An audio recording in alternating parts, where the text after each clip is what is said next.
tulemast tagasi. Jätkame konverentsiga, kuidas targalt õppida ja minu kõrval on 2 esinejat. Alustuseks Karin Konksi on Sädetera arendusjuht ja klassiõpetaja. Tere tulemast. Ja Tanel Peets on teadur, õppejõud ning juhatuse liige ja ühtlasi oled sa ATH teemaga väga tugevalt seotud nii isiklikus plaanis kui ka veel isiklikumas plaanis. Jah, võib nii öelda küll. Ja tänane teema siis, mida me hakkame siin koos lahti harutama ja loomulikult ka koos teiega, sest et teie küsimused, kommentaarid, märkused on oodatud meie chatiruumi või sinna kommentaariumisse ja teema, kuidas targalt koos eriliste ja andekatega õppida. Aga kõigepealt korra natukene avaksin teie tausta. Karin, mis see teie lugu on või kuidas teie selle teemaga üldse nagu rinda pistma hakkasite või sellesse sattusite? Mulle tundub, et nagu kõikide erivajadustega seonduvad teemad, alati on mingisugune isiklik tõuge inimestel selle teema juurde olnud. Mina jõudsin kõigepealt lapsevanemana, sellepärast, et mul on nagu mõlemad lapsed olnud sellised, kes hakkasid hästi varakult lugema ja kes kooli minnes tegelikult suutsid nagu teha kõiki neid esimese, teise ja 3. klassi asju juba enne, kui kool pihta hakkas. See oli see tõuge, mis sundis mind minema õppima klassiõpetajaks. Ja klassiõpetajaks õppima minnes ma juba hästi teadlikult keskendusin andekuse teemale. Minu magistritöö oli siis andekuse toetamisest matemaatika valdkonnas konkreetsemalt. Ja sellest peale ma olen hästi intensiivselt tegelenud sellega, et kuidas just nimelt siis praktiliselt iga õpetaja oma klassis saaks oma klassi andekaid lapsi paremini toetada. Kes see andekas laps on? Ta on ikkagi ka eriline tüüp. Ta ei ole selline lihtne pähkel, mida pureda. Jah, no andekusest hästi erinevaid variatsioone ju on ja igal inimesel on oma ettekujutus sellest, mis see andekas on. Kooli kontekstis nüüd on meil olemas oma Eesti andekaõppija definitsioon. Me saame öelda, et andekas laps on see laps, kelle jaoks tavaline õppekava on liiga lihtne. Ehk et kes vajab õppekava kohandamist, kas siis sisu mõttes, kas siis meetodi mõttes, kas siis õppekorralduse mõttes.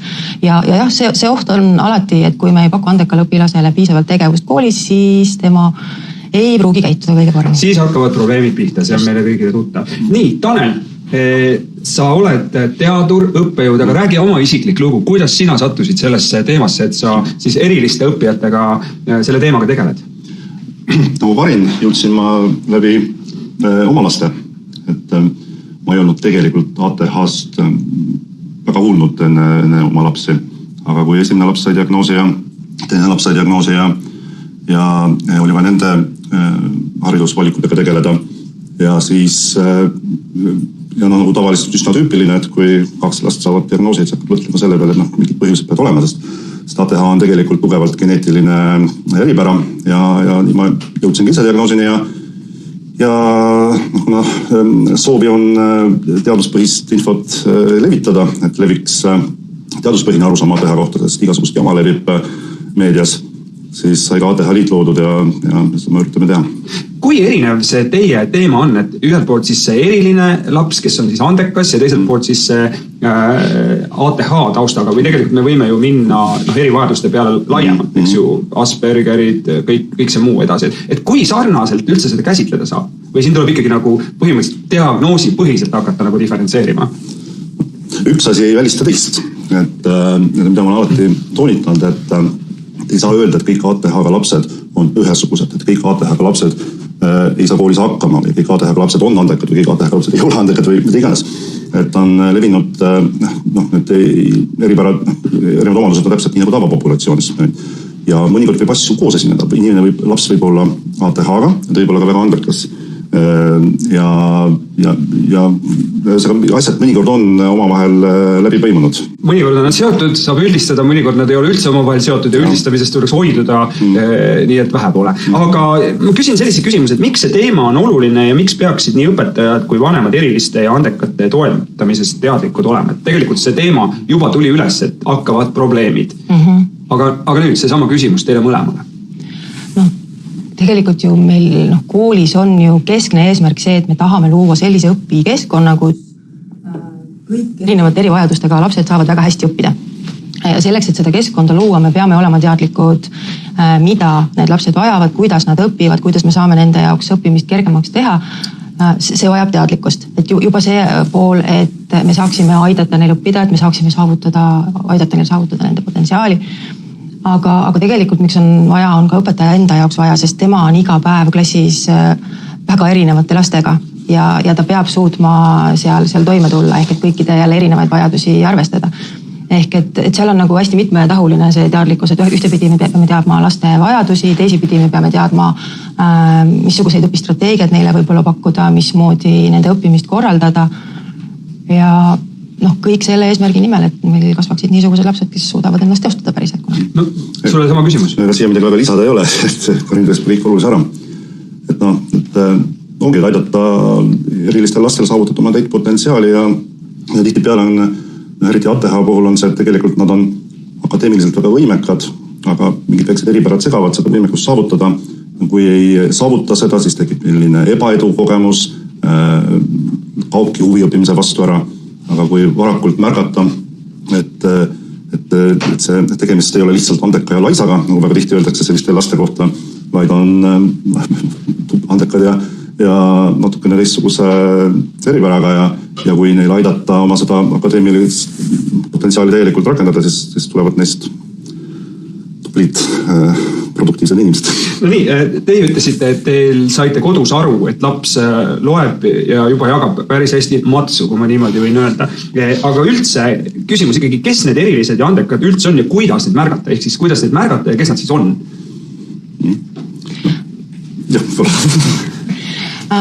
Tegelikult kõige lihtsam viis on vaatluse teel.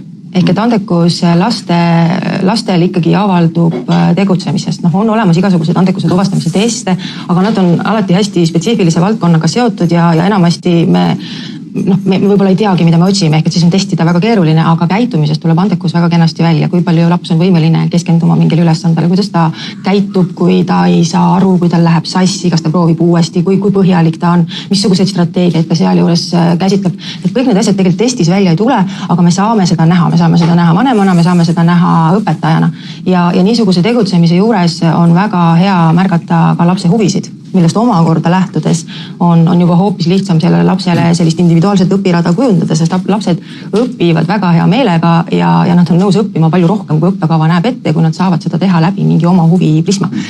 Et tegelikult ongi anda võimalikult palju sellist vaba tegevust, vaadata, mis on need teemad, mille peale laps nii-öelda käima läheb, kuhu ta pidama jääb, kuidas ta seal tegutseb ja sellel teemal teda lihtsalt suunata nagu edasi tegutseb. No ütleme, et on esimene laps ja et ei ole varasemalt näiteks ka õdede-vendade kogemust või üldse, ma mäletan, kui ma esimene laps sündis, ma ei osanud midagi, me olime oma pundis esimesed, kes lapse said, ma ei teadnud üldse, mida see laps üldse võiks osata, peaks oskama ja et kui seda võrdlust ei ole, et kus ma siis aru saan, et ma võin küll teda vaadelda, tundub, et on geniaalne, kõike teeb, kõige vastu tunneb huvi, loeb ja kirjutab ja lööb trummi, aga kus siis see piir on? Jah, lapsepõlve andekuse definitsioonid paraku on seotud mingi võrdlusega alati. Võrreldes eakaaslastega teeb ta mingit asja varem, võrreldes eakaaslastega saab ta mingitest asjadest nagu varem aru, kas siis mingitest keerukatest mõistetest või oskab seoseid paremini luua.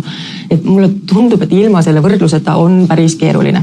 Et ikkagi võib-olla siis mingi 5 eakaaslastega rohkem kokku mängima lasteaias kindlasti juba hakkab välja tulema. Et lihtsalt suhelda lasteaia õpetajatega, vaadata, kuidas ta mänguplatsil on, et siis saab selle võrdluse kätte. Kuidas näiteks siis ATH puhul on selle, kuidas sa said aru, et su lastel on mingisugune teine viis asjadest arusaamiseks ja reageerimiseks? Mul oli õnneks abikaasa teadlikum, ta oli õppinud andragogikat ja ta teadis nendest asjadest ja pani tähele lapse puhul mingit käitumisega. Niimoodi ongi, et teadlikkuselt number 1 õpetajad oskaksid märgata, kui mina olen nüüd ATH osas päris kõvasti teadlikumaks saanud, et ma olen ka ise hakanud tähele panema, et nii õppejõuna või õpetajana, et osadel on mingisugused sellised märgid olemas.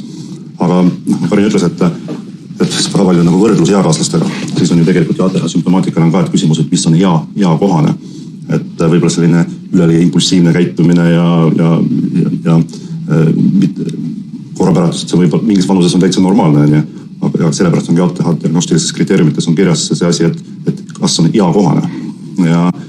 Ja laste vanemate puhul jah, et see on väga õige asi, mis sa ütlesid, et kus ma tean, et kas mu laps on võrreldes nende teistega, milline ta on. Ja ma tean seda, et Hongkongis on, et kui laps sünnib, siis igaks uueks elukuuks saadetakse selline materjal e-posti peale, kus on öeldud, nii teie laps on nüüd 3 kuud ja laps peaks oskama seda. Teie laps on nüüd 1 aastane, seda. Siis mingist vanusest tuli ka selline meil, et kus oli kirjas, et et on olemas autismispektri häire, on ATH olemas, et mida, et kui sa lapsel märkad on selliseid asju, et siis räägi oma perearstiga. Et teadlikkus on see võti nagu enamust arvestada. Aga oskad sa öelda mõned sellised asjad, mida tähele panna või mida märgata näiteks selle sama ATH diagnoosi juures, et kindlasti sa märkasid mingit asja? Jah, ATH puhul on, jagatakse see nii-öelda sümptomaatika kahte gruppi. On tähelepanu juhtimise probleemid ja on hüperaktiivsus, impulsiivsus. Ja seal on muidugi etteruttavalt, et mina ei ole küll arst, aga etteruttavalt, et see on ka see kriteerium, et see peab olema häiritus mingis vähemalt kahes keskkonnas ja see sümptomaatika ei tohi olla seletatud millegi muuga. Ja mis seal on? Näiteks frustratsioon ootamise suhtes, et laps ei taha seista järjekordest. Loomulikult me räägime 2-aastasest, tal tekib ka frustratsioon, kui ta peab ootama, aga 6-aastane juba tegelikult peaks nii palju see otsvikusagaar olema arenenud, et ta suudab frustratsiooni kontrollida sellistel juhtudel. Siis on minu lapse puhul oli kõik selgelt näha, et kui lugesid talle raamatut ette, siis ta seisis samal ajal pea peal ja jooksis ringi ja ei saanudki aru, kas ta üldse kuulaski, sa lugesid, aga hiljem tuli veel, et ikka luges ja võib-olla õnnetustesse sattumine ja need on sellised põhilised, aga siis tähelepanu juhtimisega need asjad, et see tähelepanu hajub kergelt. Keskendumise, et ei suuda keskenduda ühele ülesandele või olla, ma ei tea, mingisuguse asja taga piisavalt hulk aega või? Üks parimaid ATH spetsialiste Russell Barkley on öelnud, et ATH ei ole keskendumise häire. ATH on täidesaatvate funktsioonide häire ja tegelikult ATH-ga inimesed suudavad keskenduda väga hästi. Mis probleem on see, et see keskendumise igale poole, et see tegeleb parasjagu oma tööga, väljast midagi toimub, saab kohe läheb tähelepanu sinna, sul on see töörütm häiritud.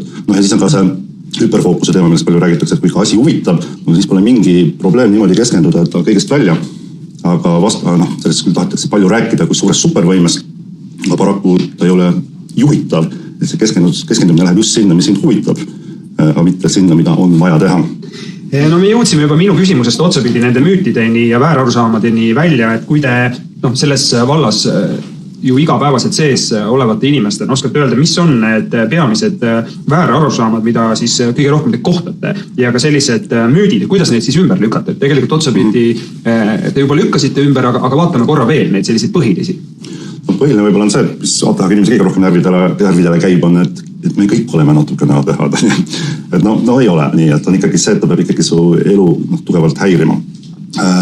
Siis on see, et on kuidagi moodi, et ATH-ga lapsed on kuidagi moodi vähem intelligentsemad või rohkem intelligentsemad. Mõlemad on tegelikult nagu müüdid, et see ATH ei tee kedagi intelligentsemaks, loovamaks või vähem intelligentsemaks, vähem loovamaks. Siis on see, et kasvatakse välja sellest, omale kui niimoodi arvati, aga väga levinud väärarusaam on see, et ja mis ka minul oli, et mitte nüüd niivõrd, et ATH, väga palju räägitakse, et on väärarusaam, et ATH on just need rüblikud, need halvasti käituvad hüperaktiivsed poisid, aga tegelikult ka selliseid tüdrukuid väga palju, aga ATH võib avalduda väga erinevatel moodidel, et näiteks koolis üldiselt selliseid hüperaktiivsemaid ja tundisegavamaid poisse ja tüdrukuid pannakse tähele, neid suunatakse rajaleidesse ja nii edasi. Aga kui sul on selline, kes ei sega tundi, kelle hüperaktiivsus on võib-olla selline sisemine, aga samas tal on nagu selle probleemi asjade organiseerimisega, järjepeal olemisega, tähtaegades kinnipidamine, neid tihti ei märgata. Või siis nad märgatakse hilisemas eas või siis nad ise alles täiskasvanud saavad aru, et neil on selline eripära olnud. No, ma ei tea, kuidas sul isiklikult selle ATH spektriga seis on? Sa oled, kuhu sa ise kaldud? Vabandust, et ma nii isiklikuks läks. Jaa, ei võib ikka. Mina ikkagi on niimoodi, et miks mina läksin ise ATH diagnoosi kohta uurima, ei olnud mitte uudisimu, vaid ikkagi soov, et mingid asjad võiksid elus lihtsamini olla ja selles mõttes ravimitest on sellest kasu. Et kindlasti, kui ma mõtlen, et tagantjärgi, siis ATH pärast on mul kindlasti mingid asjad elus on seganud, et kui ma läksin gümnaasiumist ülikooli, siis ei olnud enam klassijuhatajad, kes oraga tagumikus istus. Ja siis oli esimene aasta oli tegelikult häving. Siis me saame ikkagi hästi isiklikult tegelikult sellele teemale vaadata. Kui me räägime nüüd andekatest lastest, siis millised need sellised müüdid või väärarusaamad on ja kuidas neid siis ümber lükata oma korda? Mulle tundub, et üks ja selline keskne väärarusaam on see, et andekas õpilane ei vaja toetust, et miks me toetame selliseid õpilasi, kes saavad ju nagu ise kõigega hakkama. Aga siin võib-olla ongi see toetuse mõte võib-olla pigem selles, et me ju tahame, et need lapsed ka õpiksid õppima, et nad saaksid sealt koolist kätte need kogemused, et kui see ülesanne või probleem on minu jaoks raske, missuguseid samme ma pean astuma, mismoodi kuidas ma eksimusega toime tulen näiteks. Et tavaline kooliprogramm tegelikult ei võimalda andekal õpilasel ei pingutada ega tegelikult ka areneda. Ehk et sellepärast on vaja pakkuda sellist, kas siis õppekava laiendada, õppekava süvendada, võib-olla mingid ülesandeid keerukamaks muuta. Ehk et õppe diferentseerimine on hästi oluline. Teine asi, mis jällegi on see, et nad ei vaja toetust, aga tuleb juurde see sotsiaalne pool, eks ju, et nad sageli ei leia klassikaaslaste seast sõpru, sest nende huvid on niivõrd teistsugused. Et siis võib-olla peaks kooli poolt jällegi looma mingisuguseid selliseid gruppe, kus võib-olla saaks viia kokku sarnase huvi ja võimekusega õpilasi. Et siin tuleb need erinevad grupeerimise vormid ja õppe näiteks sealjuures. Et need on, või õigemini see üks asi, see, et ta ei vaja toetust, et see on kuidagi hästi üldine, aga tegelikult vajab ja hästi mitme erineva tahu pealt on vaja neile eraldi tähelepanu pöörata. Nii, ja mõiste andekuspedagoogika, mis see on?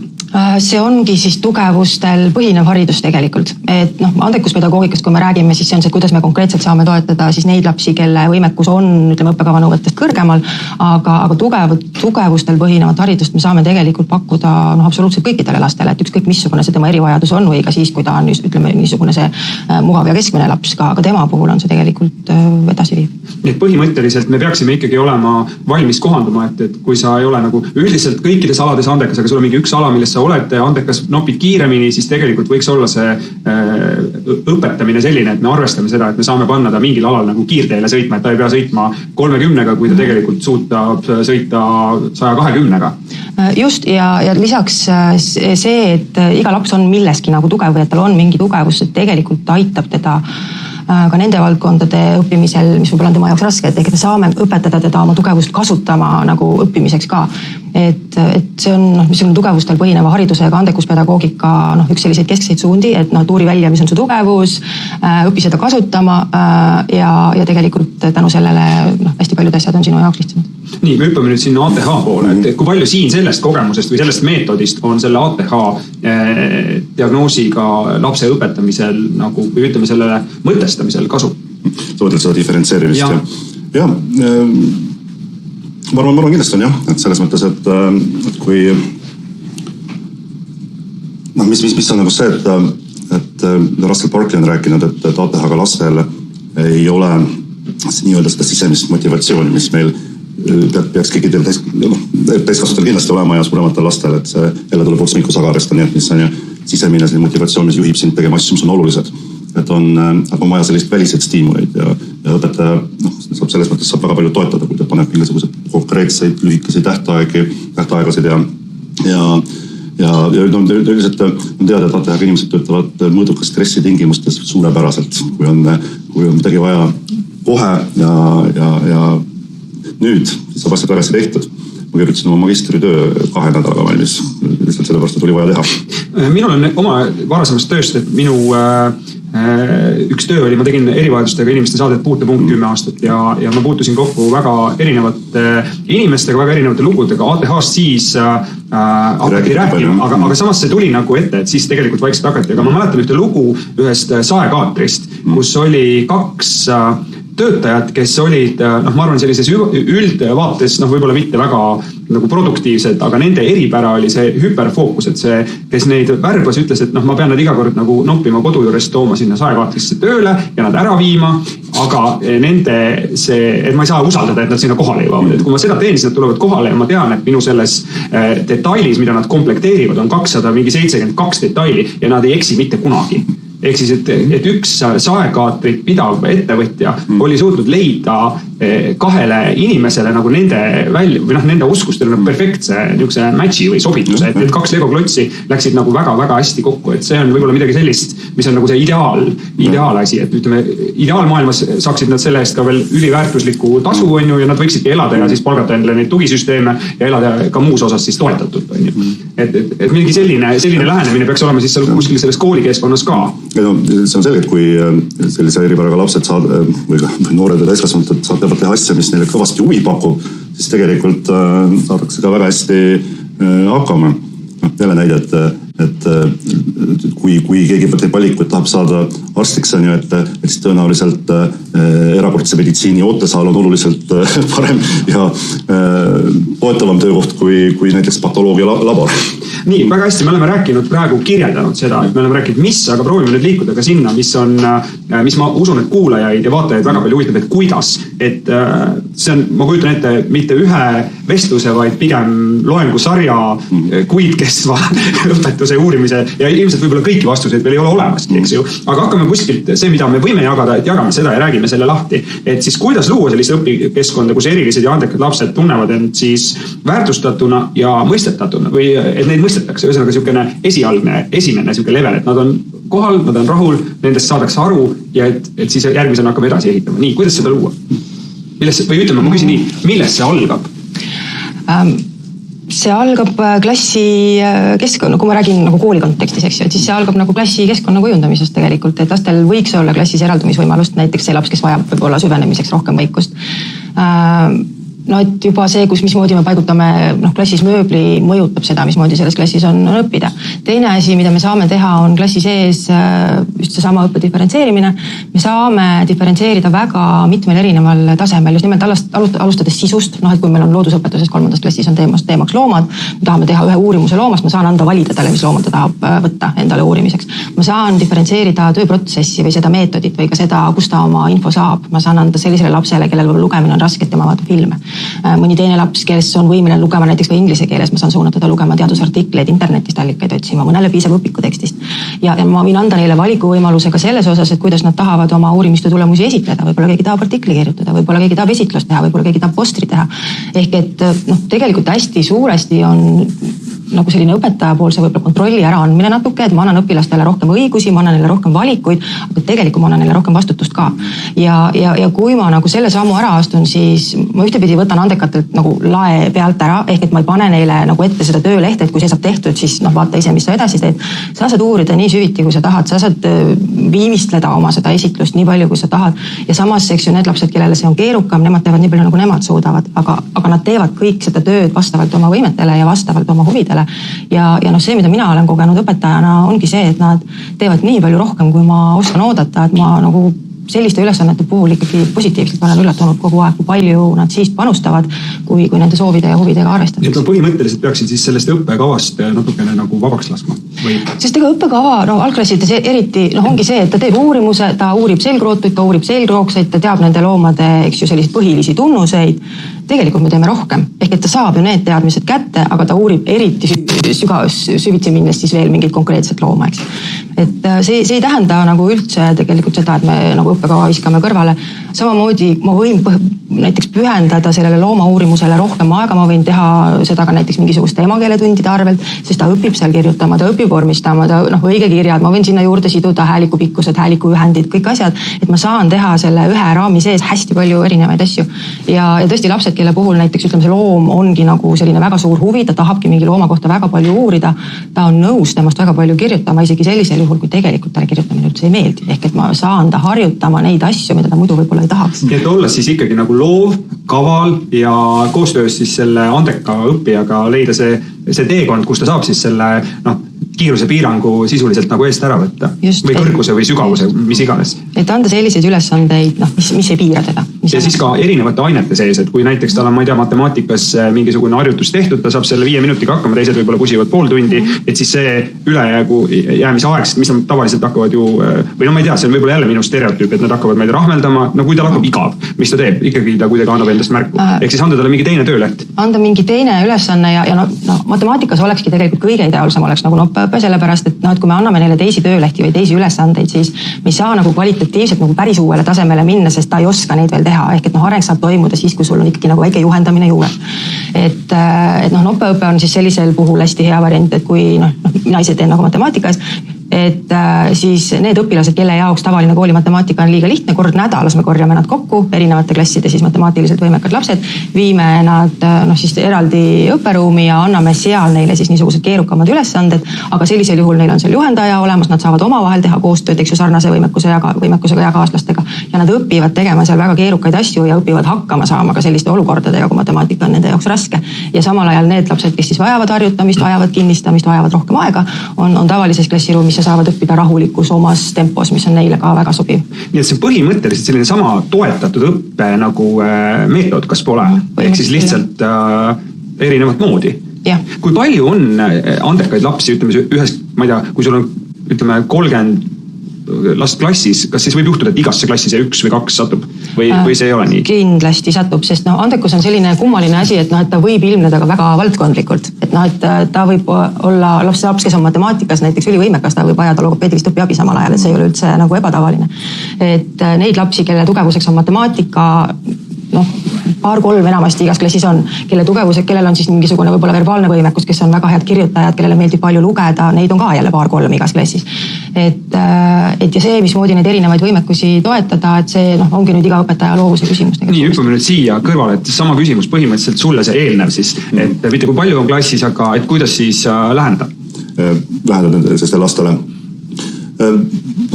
Tuleb olla teadlik nende eripärast, tuleb aru saada, et see tegemist ei ole mitte mingi intellekti vajakajäämisega, vaid pigem sellise enese juhtimise vajakajäämisega.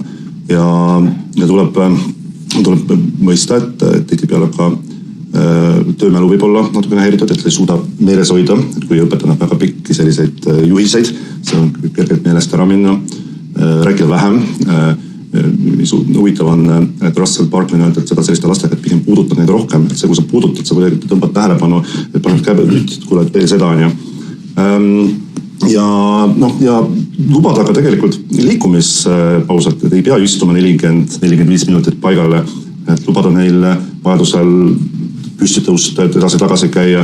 Mulle meeldib see võtta, et me oleme tööandjatele rääkinud, et need kohandused, mida te teete nii-öelda eripäraga inimestele, et need on head kõigile töötajatele, kes samamoodi on juba koolis, et need mugandused, mida sa lubad erilistele lastele on tegelikult ju head kõikidele lastele, kõik lapsed on ju võidavad sellest, kui nad saavad tunni ajal püsti tõusta ja ringi käia ja ei pea istuma nii nagu meie kooli ajal pidime istuma ju terve päeva niimoodi.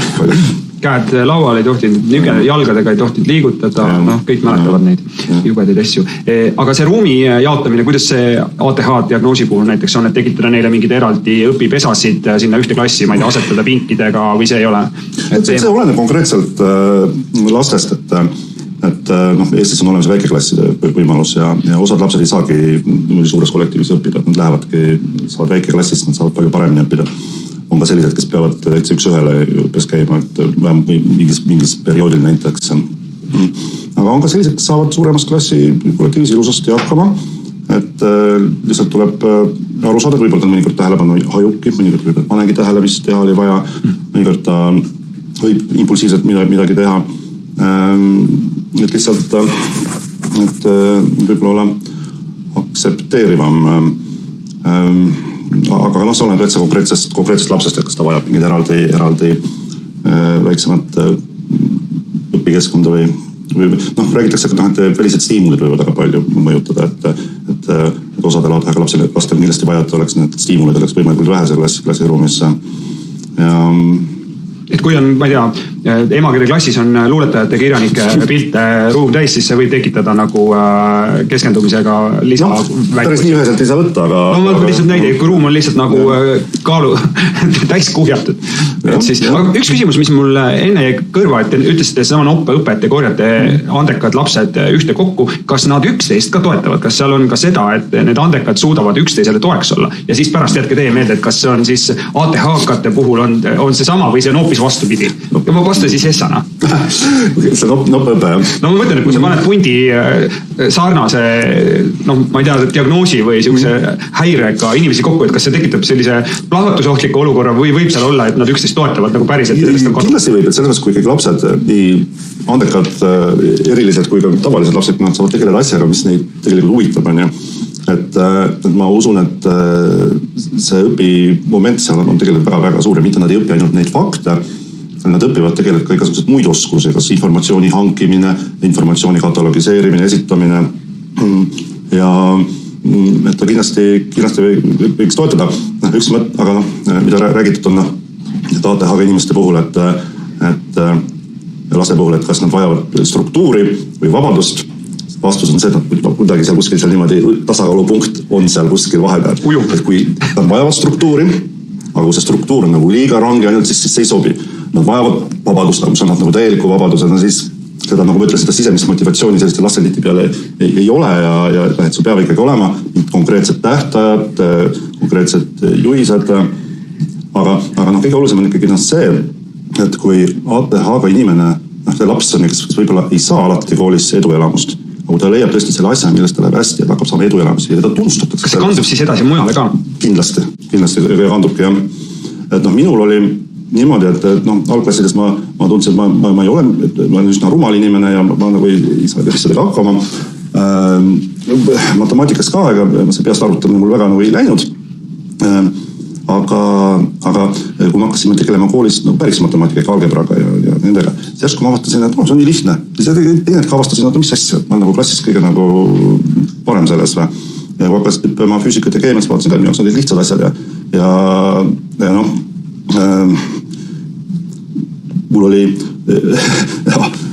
esimesest klassist saadik alati 1-3 vähemalt tunnistuse peal, mis oli kirjatehnika, pidin käima peale tunde kirjutamas. Ja mis tahtsin öelda, et tegelikult sellest mul tekkiski selline tunne, et ma olen jälle saamatu. Ma ei saa, kõik teised saavad kirjutada ilusasti, mul on kogu 1-3 tunnistuse peal. Ja siis tekkis juba see minna laskmise tunne, mis see siis ikka on. Et sa defineerisid ennast selle kirjatehnika 3 kaudu või sind sunniti seda tegema? Pigem jah see, et see tagasiside õpetajatele selline, ma tundsingi, et ma olengi nüüd kuidagi moodi nii ära. Nii, hüppame siia kõrvale. Sama küsimus siis, et kas andekate laste ühte kokku tööle panemine annab neile sellist üksteise toetust ja samamoodi, et kui sinna sellesse toetusgruppi satub siis ütleme üks erilise või ütleme erivajadusega õppija, kellel on sama terav huvi või oskus mingisuguse kindla asja suhtes, et kas see siis ühildab ja paneb neid barjääre unustama? Jah, põhimõtteliselt kui ma mõtlen nagu oma noppegruppide peale, siis see, et sinna satub mõne muu erivajadusega laps ei ole üldse haruldane, kusjuures mis ongi huvitav on see, et need lapsed, kes võib-olla tekitavad mõnes teises tunnis õpetajale väga palju peavalu, sest ta ei keskendu, ei tööta kaasa, segab tundi, siis kui ta tuleb noppetundi, siis seal ta on tähelepanu ise ja ta päriselt töötab ja ta käitub seal nagu kõige ideaalsemal viisil. Ja teine pool just see ka, et need lapsed, kes näiteks tavalises ainetunnis võib-olla ei armasta väga koostööd teha, et kui õpetajad tahavad teha näiteks rühmatöid, siis need on need lapsed, kellele rühmatöö ei meeldi, sest tavaliselt nad satuvad sellisesse olukorda, et nemad peavad selle rühmatöö siis üksi ära tegema, eks ju. Et noppetund on see koht, kus nad võib-olla saavad esimest korda elus päriselt positiivse koostöökogemuse, sellepärast et see ülesanne on raske. Ta ei saa sellega üksi hakkama ja nad alguses isegi kui tulevad, et ma tahan üksi teha, siis ta mingi hetk vaatab, et tema ei oska, kõrval keegi juba lahendab, siis nad lähevad juba niimoodi nihkuvad kokku poole, hakkavad üksteise käest küsima, nad tajuvad, et neil on üksteist vaja, et tegelikult nad saavad ülihea koostöökogemuse ja koostööoskus paraneb tohutult ja nad päriselt leiavad sõpru ka, sest nad on enamasti erinevate klasside lapsed ja kui nad saavad nagu teha koos mingit asja, mis neid päriselt huvitab, nad leiavad uusi sõpru seal ka päris sageli. Nii, lähme kohe hästi praktiliseks, kui te suudate niimoodi käigult öelda, milliseid õpetamis- või juhendamisvõtteid soovitate kasutada, et kaasata samas klassiruumis väga erinevate vajadustega õppijaid, et me tegelikult natuke sellest rääkisime, aga kas võiks veel mõne välja tuua?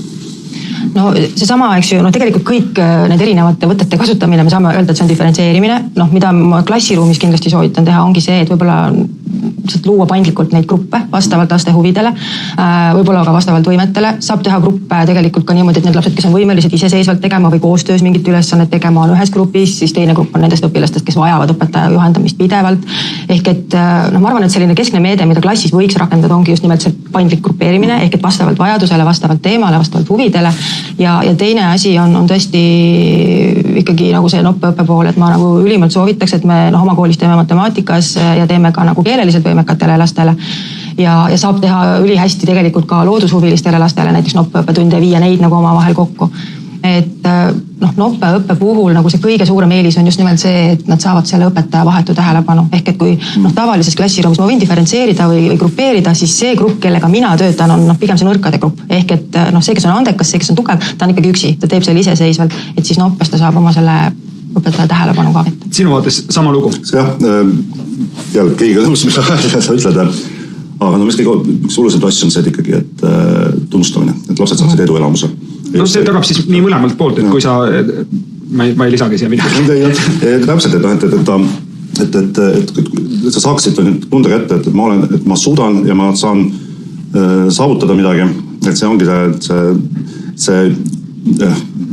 see juurdekasvu mentaliteet on ja seda tuleb kultiveerida kõikides lastes. Et mitte see, et ma olengi mingis asjas halb ja ma olengi selline, vaid pigem, et sul on see mentaliteet, et ma võin saada kõik asjad paremaks.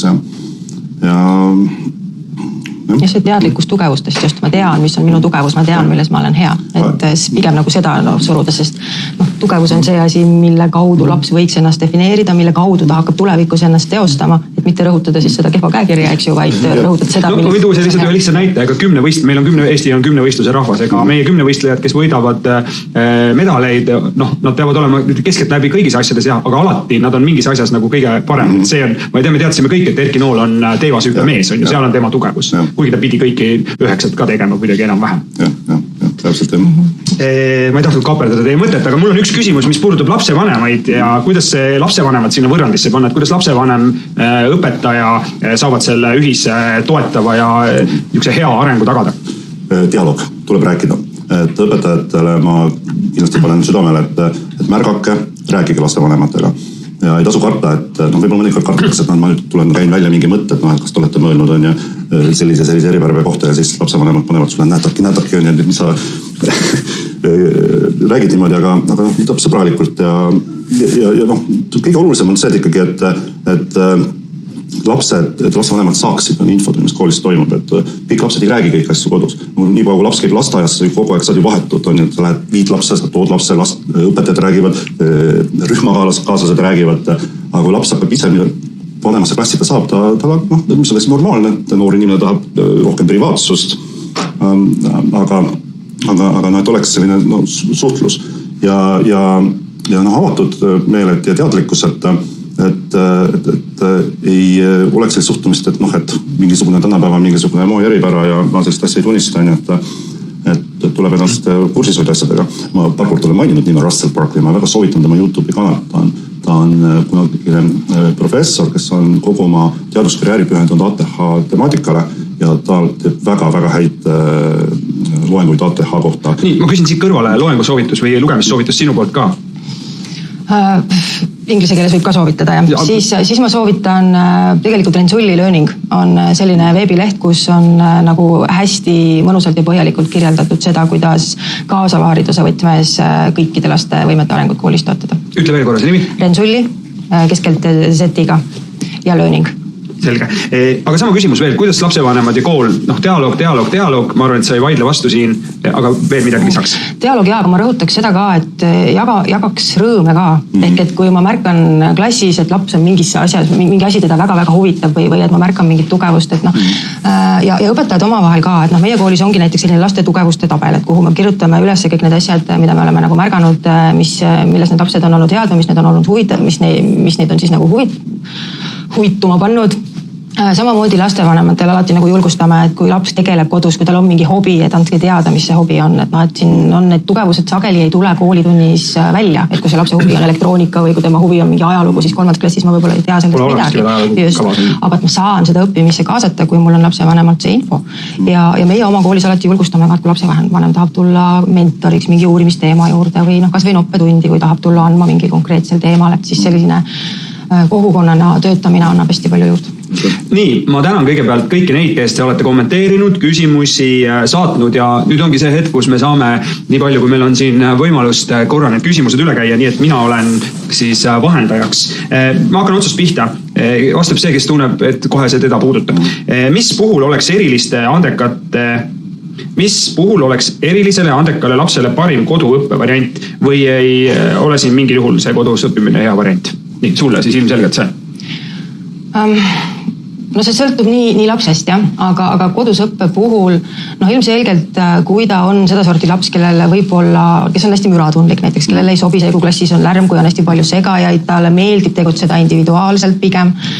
Et võib-olla jah, et seda sorti laps, kelle tugevus võib-olla ongi siis see, et ta on nagu väga hea eneseanalüüsivõimega, ta oskab iseseisvalt tegutseda, ta oskab nagu võtta võib-olla seda õppimise eest ka rohkem vastutust, et ta ei vaja seda koolikeskkonda, et nüüd ma tulen kooli ja hakkan koolis õppima, et ma olen klassis ja nüüd mul on õppimise aeg.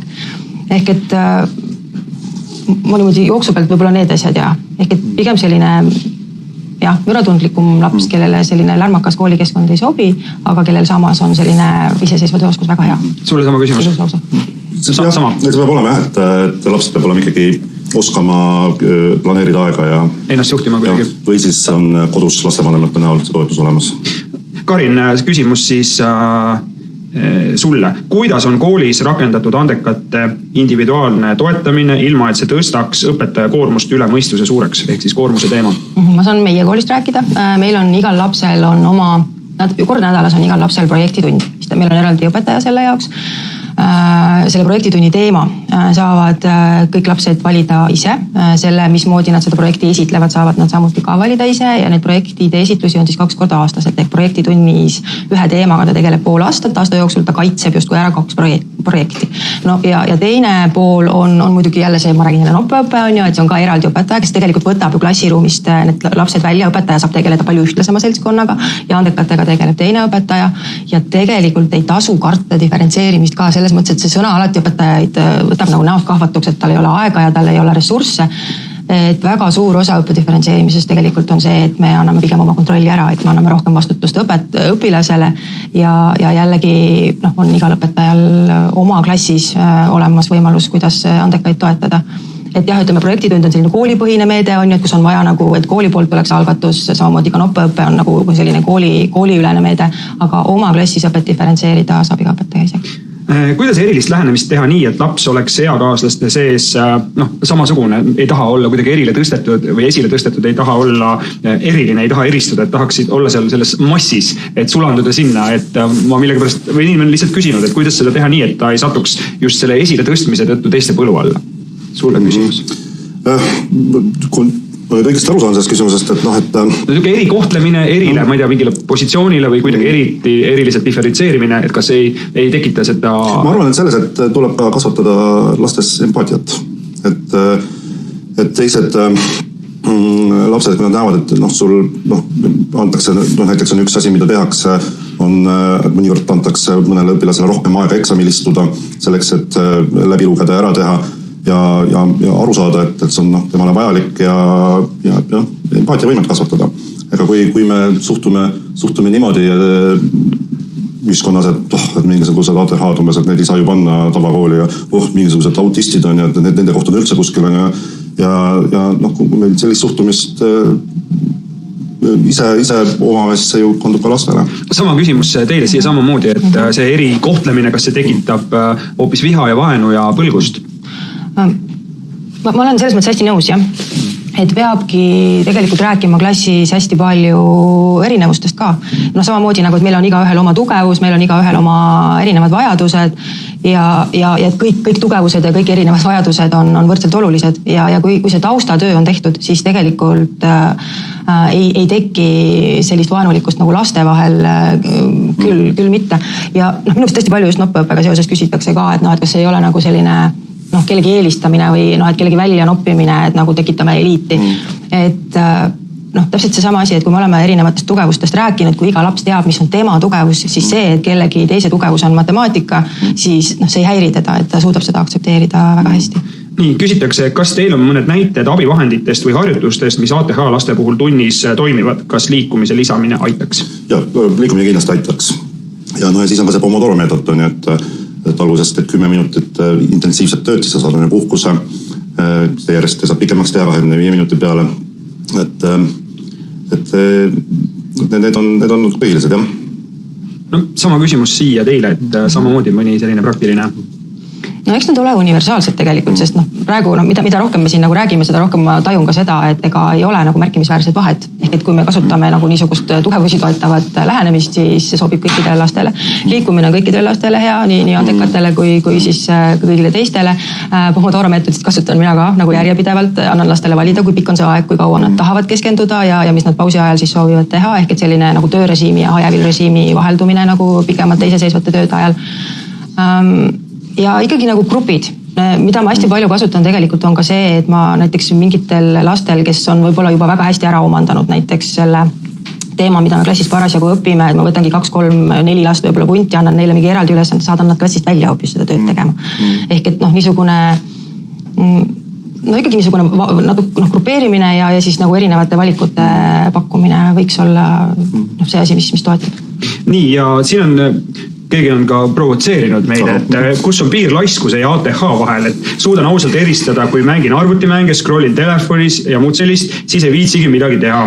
Arvan lapsed ja lihtsalt ka meie vajame lihtsalt igavust, on inimese kommentaar, küsimus, reageerige. Ja tõesti õige, et inimene vajab igavust ja vaju tekivad igasugused huvitavad mõtted selle jooksul. Ja see ongi tõesti see ongi see, mis teeb ATH mõistmise võib-olla mõnikord keeruliseks, on see, et need kõik, mis on diagnostilised kriteeriumid seal, need on asjad, mida kõik inimesed aeg-ajalt tunnevad. Kõik inimesed aeg-ajalt tunnevad seda, et sul on raske alustada mingi tüütu asjaga. Kõik inimesed tunnevad aeg-ajalt, et nende tähelepanu hajub ja nii edasi. Aga küsimus on see, et kui tihti see juhtub ja kui sügavalt see elu läbi peab, kas ta otseses mõttes häirib su elu. No ma tean inimesi, kes ka prokrastineerivad töö juures ja kes ei ole ATH, aga siis nad võtavad kokku, nad teevad asjad ära. Ja küsimus on ka see, et sageduses, et on tabelid, kus on näidatud, et kõik need täpselt eripärad, et kui tihti tavapopulatsioonist seda tuleb ette, kui tihti tuleb ATH ka populatsioonist seda ette.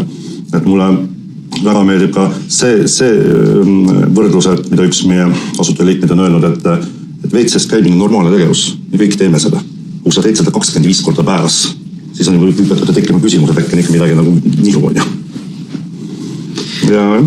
Ja seda ütleme, pinnapealselt võib tõesti tunduda, et lihtsalt laiskus on tahetakse panna külge ATH, aga arstid ikka oskavad aru saada, et kas on päriselt kliiniline diagnoos või on midagi muud. Et ei maksa ise siis kippuda diagnoose panema, et seda küll, jah, seda hoidume sellest. See on ka küsimus, üks meie koolituses ütleb koolitusel välja, et nii, kes on arst? Oled arst või? Ära diagnoosi. Ja, mina ei ole arst, aga mul on üks küsimus veel siia lõppu. Ehk siis hästi jälle praktiline asi, te võite ka täitsa vabalt endast vaadata, et mis on üks samm, mida peate oluliseks, et iga kool ja õpetaja esmaspäeva hommikul kohe ära teeks.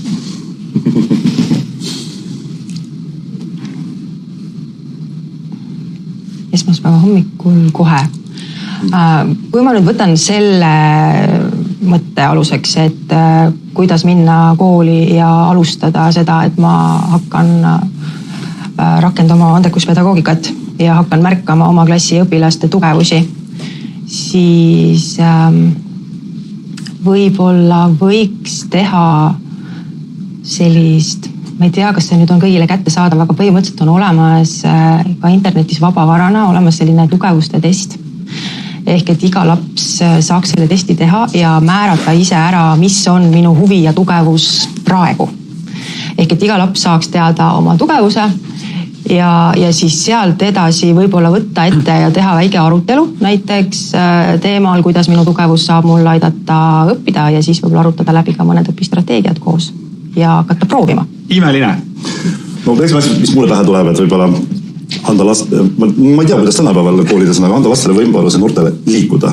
Et kui sa kuulad, et sa ei pea istuma ilusasse toolidega kirjutama, sa võid ka püsti tõusta või ma ei tea, akna laua peale istuda ja kuigi kõigile see vist ei meeldi. Aga anda võimalust vabalt tunda.